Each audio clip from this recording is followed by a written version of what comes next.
আসসালামু আলাইকুম প্রিয় viewers, welcome to Sathi recipe house. আজকে আর একটা নিউ রেসিপি নিয়ে আসলাম।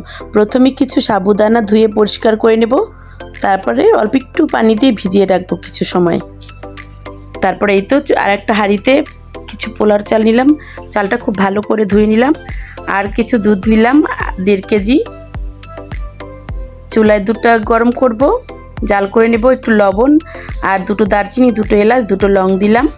আর এই তো সাবুদানাটা খুব ভালো করে চটকে নেব হাত দিয়ে, একটু লবণ দিয়ে।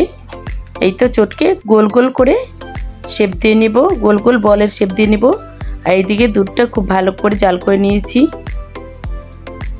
এই তো আর এই তো বলগুলো ওই দুধের ভিতরে দিয়ে দিলাম, দিয়ে এখন কিছু সময় রান্না করে নিব। কারণ পোলার চালটা আমি এমনি সিদ্ধ দিয়েছি আগেই। এই তো পোলার চালটা সেদ্ধ হয়েছে, এখন এটা পরে দিয়ে দেব। এই তো এখন সাবুদানাটা আগে দিলাম, তারপরে পোলার চাল সেদ্ধ করাটা দিয়ে দিলাম। আমি এভাবেই ফিরনি রান্না করি, পোলার চালটা আলাদা সেদ্ধ করে নেই। দুধে দিলে এক সিদ্ধ হতে সময় লাগে, তাই আমি আলাদা সেদ্ধ করে নিই ভিউয়ার্স।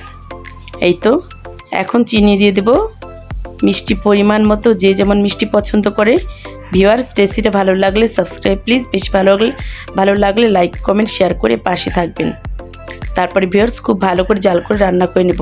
তারপর ভিউয়ার্স একটা বাটিতে কেওড়া জল নিব, তারপরে একটু ফুড কালার, দুটো একসাথে মিক্স করে অল্প অল্প করে দিয়ে দেব। ভিউয়ার্স, কালারটা আর শাহি ফ্লেভারটা পাওয়ার জন্য আপনাকে এটা দিতেই হবে, একটু কেওড়া জল আর একটু ফুড কালার।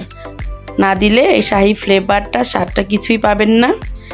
ভিউয়ার্স, আপনারা আমার মতন এভাবে তৈরি করে খেয়ে দেখবেন।